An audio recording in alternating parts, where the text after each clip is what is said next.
Olá, vamos dar início à leitura do livro Fique Irada, mas não exploda, mantendo a paixão sem perder a calma, de Lisa Beverly.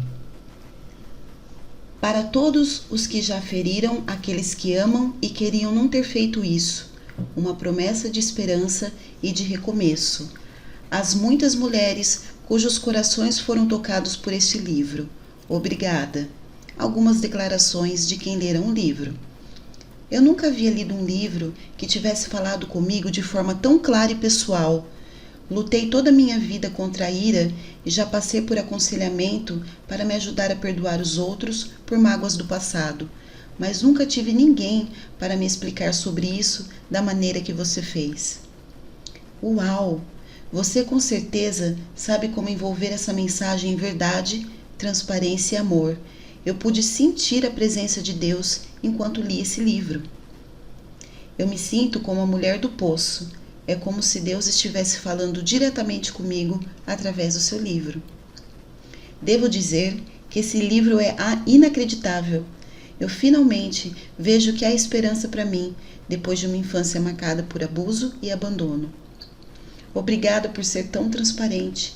Você ajudou a libertar muitos cativos, inclusive eu.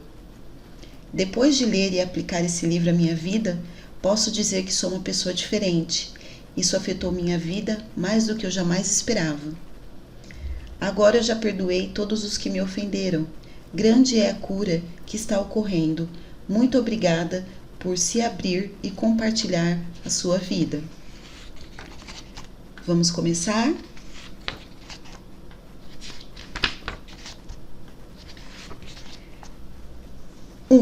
Janelas quebradas. O ano era de 1988. John e eu estávamos numa discussão quente, tão quente que parei de falar. Após cerrar minha boca firmemente, com medo do que poderia sair dela, voltei minhas costas para John e me pus a enxugar as louças compulsivamente.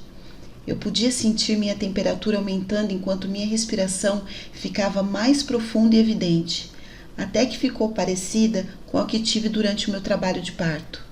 Eu precisava manter o controle. Não podia permitir que o turbilhão fervente de palavras iradas fosse lançada pelos meus lábios e jogadas no meu marido. Não importava o quão triste eu estivesse com ele. No entanto, John viu meu silêncio de uma perspectiva bem diferente. Ele pensou que eu estivesse usando com ele o tratamento do silêncio. Então, tentou me tirar dessa situação com diferentes formas de persuasão. Quando todas elas falharam, tentou a provocação.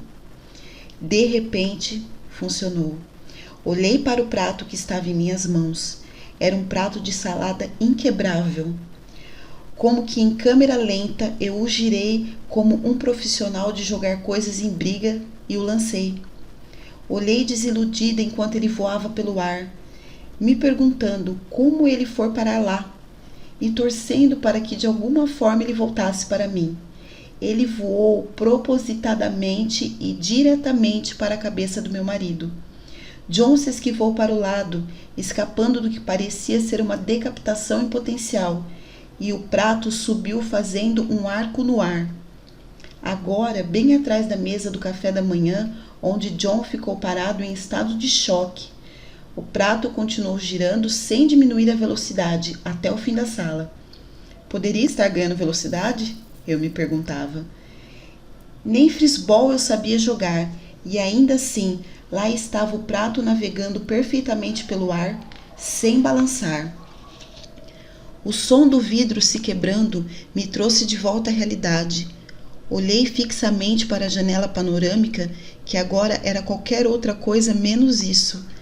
Havia apenas a moldura segurando um vidro quebrado. Errei a parte de baixo que segurava a grade e quebrei por inteiro o painel superior de vidro. Houve um momento de silêncio, enquanto nós dois olhávamos espantados para a janela. John foi o primeiro a quebrar o silêncio. Não acredito que você jogou um prato em mim. Tive de concordar. Também achei difícil de acreditar, mas obviamente eu o joguei e agora estava feito. Nós dois andamos cautelosamente em direção à janela quebrada. A brisa fresca de janeiro soprou nos cumprimentando. Abaixo do segundo andar do nosso apartamento, sem se mover sobre a grama, estava o prato branco solitário. Eu vou buscá-lo, murmurei. Deslizei-me sobre os calçados e cuidadosamente abri nossa porta, esperando que nenhum dos nossos vizinhos tivesse observado minha explosão. O vento dos temporais da Flórida batia meu cabelo contra o rosto. Arrastei-me escada abaixo, olhando para os dois lados antes de rastejar para o gramado. O prato estava coberto de lascas do vidro quebrado da janela acima. Olhei para o alto, de relance, para ver se o John ou alguma pessoa estava olhando pelas janelas, mas tudo o que vi foram reflexos de um céu cinza escuro. Limpei e, em seguida, agarrei o prato enquanto corri escada acima entre os prédios que agora pareciam mais um túnel de vento. Senti como se o próprio vento estivesse me acusando. Eu sabia a verdade e recebi uma dura condenação. Mereci isso. Novamente do lado de dentro, olhei para John. Eu peguei o prato. Não está quebrado, eu disse, estendendo para ver se havia algum tipo de consolação. Você sabe que vou falar a verdade para eles, Lisa. Ele me assegurou. Vou ter de chamar a manutenção e falar que a minha esposa jogou um prato em mim, errou e quebrou a janela. Concordei passivamente. Toda a fúria havia ido embora e somente a vergonha permaneceu. Sei que você vai falar a verdade, mas não estarei aqui quando você disser isso a eles. Vou fazer compras. Portanto, vá em frente e ligue para eles agora. O silêncio era pesado e enervante. Constatava com a quente e barulhenta troca de palavras, alguns minutos antes. Eu estava sossegada porque o nosso lindo filho de 2 anos de idade dormia durante todo aquele tempo. Corri para longe da cena do crime. Sozinho em nosso carro, soltei um pesado suspiro de desespero. Enquanto girava a ignição, uma música cristã de adoração preenchia o silêncio, mas parecia que era vazio, parecia que não era para mim. Desliguei e deixei que a quietude me envolvesse novamente. Eu não queria nada para me confortar ou me consolar. Queria a dura realidade. Saí da garagem e decidi dirigir sem destino por um tempo antes de ir à loja.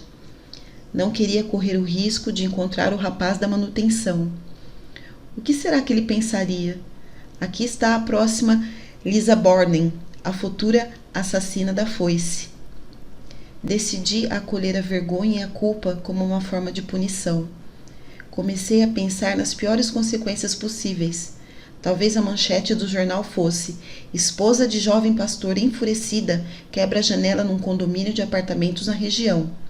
Será que meu marido seria despedido por causa do meu comportamento? Ou pior ainda, e se isso fosse para além do John e eu?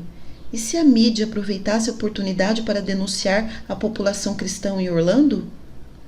Não me senti no direito de orar para que Deus intervisse ao meu favor e escondesse toda essa história, mas talvez ele fizesse isso em nome da comunidade cristã.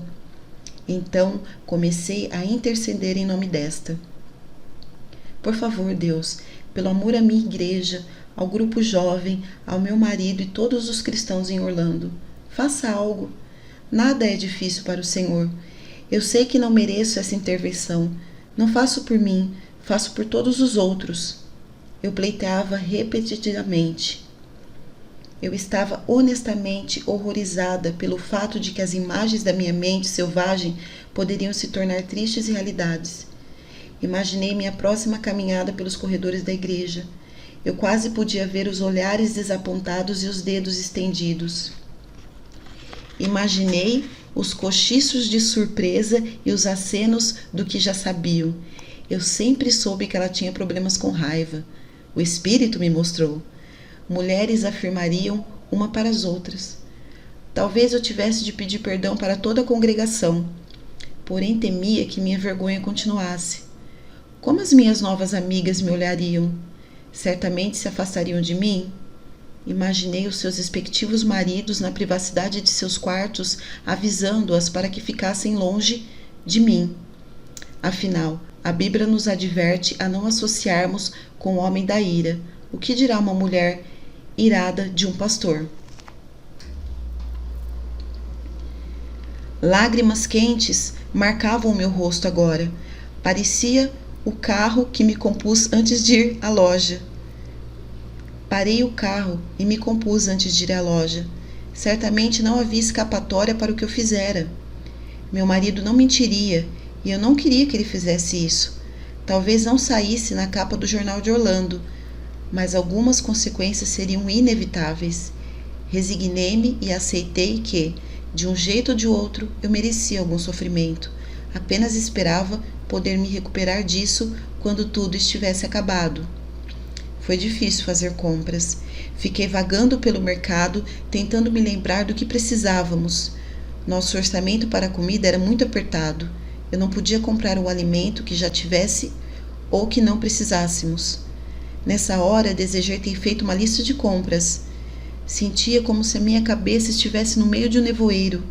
Consegui pegar os itens que tinha certeza que precisávamos e voltei para a solidão do carro. O sol já estava se pondo. Talvez eu pudesse me arrastar de volta sob a proteção da escuridão. Dirigi até chegar em casa e fiquei sentada no carro por um tempo, observando todos que saíam do nosso. Era quase 6 horas quando me dei conta de que o rapaz da manutenção provavelmente já havia encerrado seu turno. Peguei as compras e segui escada acima. Bati e, em seguida, abri a porta destrancada. Imediatamente, notei o plástico que cobriu o buraco na janela. Ele enchia e esvaziava, como se estivesse respirando. Procurei pelo John, com medo do que ele me diria, mas preparada para ouvir qualquer coisa. O que ele disse? Perguntei, timidamente. Tudo o que eu posso dizer é que Deus realmente a ama e você deve ter orado muito, disse John, mas não havia sorriso no seu rosto. Por quê? O que aconteceu? Questionei. Bem, eu ia dizer a verdade, mas foi muito estranho, começou John. Quando o homem da manutenção veio, Addison estava na porta para cumprimentá-lo. Ele passou pelo sofá, foi até a janela e disse: Uau, o que aconteceu aqui? Então ele se inclinou e levantou a mão. Não precisa dizer mais nada, disse enquanto segurava um carrinho de metal do nosso filho. Eu também tenho um filho de 2 anos. Iremos repor a janela amanhã sem custo algum. Eu comecei a dizer algo, mas ele me interrompeu outra vez. Não se preocupe, essas coisas acontecem. Apenas coloque um plástico para afastar os insetos. E saiu pela porta. Eu acho que ele estava com pressa de ir para casa no fim do dia. Sentei-me em estado de choque. Seria possível que Deus tinha feito isso por minha causa? Não, ele havia feito isso por todos os outros motivos. Qualquer que seja o motivo, já estava feito e acabado. O meu filho de 2 anos havia levado a culpa pelo incidente da janela e comecei a senti-la saindo de cima dos meus ombros. Não sabia se ria ou se chorava de alívio. Nenhum dos meus temores se tornaria realidade. Desculpei-me novamente com meu marido, mas tenho que admitir que, aquela noite, enquanto deitava na cama, me perguntava se Deus havia me acobertado. Por que meu marido não estava disposto a fazer isso? Afinal, John não deveria ter me provocado. Não era como se eu quebrasse janela todos os dias. Foi um incidente isolado. Deus havia me perdoado, pois caso contrário, não teria me protegido tão bem. Eu não deveria ter jogado o prato, mas o John não deveria ter me instigado a fazer isso. Segui essa linha de raciocínio até pegar no sono debaixo de um cobertor de prerrogativas e autojustificação. Lá se fora meu arrependimento. Sim, eu seria mais cuidadosa no futuro, mas o John também. Eu havia me justificado em uma lição valiosa. Demoraria mais de 1 ano para que minha raiva me custasse o suficiente para que eu buscasse arrependimento verdadeiro. Um grito de socorro. Talvez você nunca tenha quebrado uma janela física, mas há um rastro de sonhos e relacionamentos quebrados. O mero fato de você estar segurando esse livro significa que você está buscando um equilíbrio em sua vida. Você quer viver uma vida apaixonante, mas também voltada para Deus. Talvez você não deixe sua raiva escapar, talvez suprima essa raiva. Ainda assim, ela é uma fonte de destruição, autodestruição. Talvez você seja uma casa de janelas quebradas, tijolos de ira foram jogados e agora os ventos gelados sopram pelas janelas, acabando com sua paixão e sua esperança. Eu creio que a cura é possível para você. A ira por si só não é errada, mas a raiva e a fúria nos levam a um nível de destruição. É na sombra e na vergonha que gritamos por socorro. Oro para que você, de alguma forma, aprenda com os meus erros e cresça até alcançar outro nível nos seus relacionamentos, primeiro com Deus e depois com os outros. Oração. Pai Celestial, venho a Ti, no precioso nome de Jesus. Senhor, conserte as janelas quebradas da minha vida. Estou mais interessada na verdade do que nas aparências. Quero a luz da Tua palavra esquadrinhando o meu coração e me avaliando. Quero a verdade no mais profundo do meu ser. Quero andar em liberdade, livre da vergonha e da culpa. Senhor, instrua-me nos Seus caminhos para que eu ande neles. Libera o Teu amor que envolve. Capacita-me com a Tua graça para que eu me submeta à verdade que irá me libertar e permitir que o Senhor seja glorificado em todas as áreas da minha vida. Essa foi a leitura da nossa primeira parte desse livro. Até a próxima parte.